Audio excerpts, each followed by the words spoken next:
France Inter.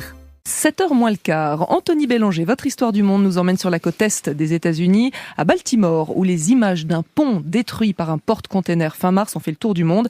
Nous avons des nouvelles de l'équipage. Et pas de très bonnes nouvelles pour tout vous dire. Voilà 7 semaines que les 21 membres d'équipage du Dali, c'est le nom du porte-container accidenté, sont retenus à bord. Depuis l'accident, ils n'ont pas été autorisés à débarquer, même pour quelques heures. Il y a des raisons à cela. Ces 20 Indiens et ce Sri Lankais sont les mieux à même d'assurer la maintenance de cet immense vaisseau de près de 300 mètres de long. Il y a aussi l'enquête qui les oblige à rester en permanence à la disposition de la justice.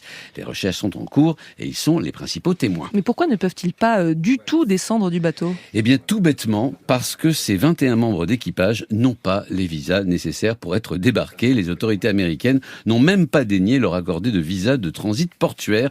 Pire encore, les enquêteurs les ont privés de leur téléphone portable. Ils ont donc été des semaines durant incapables de contacter leurs proches. Il a fallu l'intervention d'une ONG locale pour qu'enfin ils obtiennent des cartes SIM et des téléphones basiques. Lundi, la situation est même devenue carrément dangereuse. Ils ont dû se réfugier en soute pendant que des artificiers cisaillaient à l'explosif et à quelques mètres d'eux, le métal qui retenait encore le Dali encastré dans le pont accidenté. Et est-ce qu'on en sait plus sur les causes de l'accident ? Alors, les premiers éléments de l'enquête viennent juste d'être divulgués. Il semble que dans les 10 poseurs qui ont précédé l'accident, le Dali a subi 2 coupures générales de courant qui ont endommagé les groupes électrogènes et ont finalement coupé les moteurs. On sait aussi que des tests d'alcoolémie et de drogue ont été effectués par 2 fois sur l'équipage et les pilotes et qu'ils n'ont rien donné. Le porte-container devrait lui être dégagé et remorqué vers le port de Baltimore d'ici la fin du mois. Et là, ce sera la fin du calvaire pour l'équipage ? Eh ben, pas tant que les enquêtes sont en cours, mais leurs conditions de vie devraient s'améliorer. Déjà, des associations locales sont parvenues